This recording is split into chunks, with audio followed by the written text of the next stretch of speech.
Okay, so in this tutorial we're going to get our player to move towards this wizard, and when we get either close to the wizard or we hit the wizard, we're going to play a noise or a sound. So I'm going to show you a few different ways to do this. So at the moment all we've got is our player able to move. Obviously you can pass through the wizard, there's nothing happening here. So let's get to it. Okay, so the first thing we're going to do is I'm going to open the O player. And the easiest way to do this, not necessarily the best way, the easiest way is to go to add event, collision with the object, and I'm obviously colliding the player with the wizard. Okay, so if the player collides with the wizard, we're going to do something here. Now I've already gone on to this website here, which is Pixabay, and they do free sounds. So I've got this big impact sound here, so if I click on download, it's going to download this for me. What I'm going to then do is just use this as a quick demo to get into my game. So if I go back to my game here, on my game I need to make sure that I've got a sound folder, and if we look here, look, I've got a sound folder there. There's nothing in the sound folder at the moment, so what we're going to do is put something in there, and this is a big impact sound, which I can click, hold, drag and just drop it into the sounds. Now if you did want to record your own voice, you can.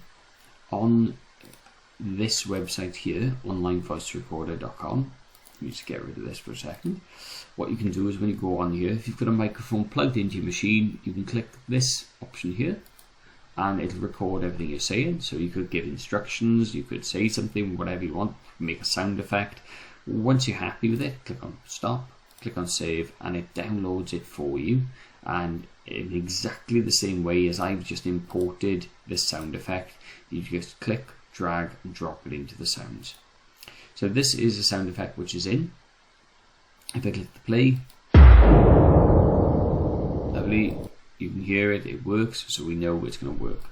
So back to my code at the top here. So if the player collides the wizard, on the left hand side, so right hand side here, we're going to look for this here, play audio, and we basically tell it to play this audio here, and that is as simple as it gets. So if we press play,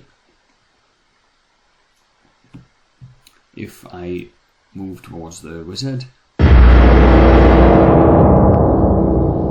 obviously it plays. Now there is a downside of this, and this downside is that if I collide with the wizard, this will always play, and the reason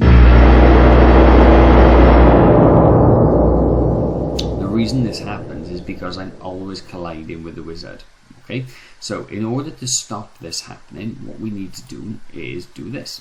We need a create variable here, and we're gonna make this, which is going to be, say, play once, and this is going to be set to true.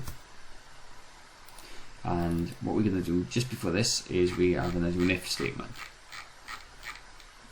So we are going to then move this to the side, and we're going to say if play once is equal to true, then we're going to play that, and then what we do is we use another variable block, and we say play once is set to false. So what will happen now is when we go in to the wizard, it'll only ever play once. So it doesn't matter how many times I go in, it'll only ever play once. Now what you can do if you really wanted to is you could reset this by using an alarm. So let me show you how you could do that. If we add a new alarm, alarm 0 as an example, if I go in here and I'll say play once is equal to true, what we can say is that once this has happened, so we'd have to wait, let's say 2 seconds, so 120 frames.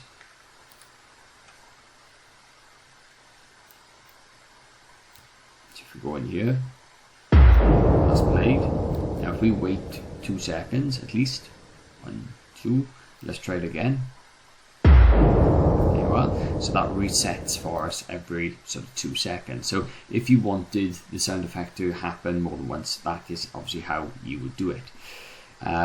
Now, there is a few alternatives you can do to this. As you can see, I've done this here, which is just a wizard. If we hit the wizard, if you wanted to do something, if you come close to the wizard, now what you could do is you could check the distance between yourself and the wizard, and it's quite easy to do that. But obviously, if you wanted to do that, I can do that in a different tutorial for you.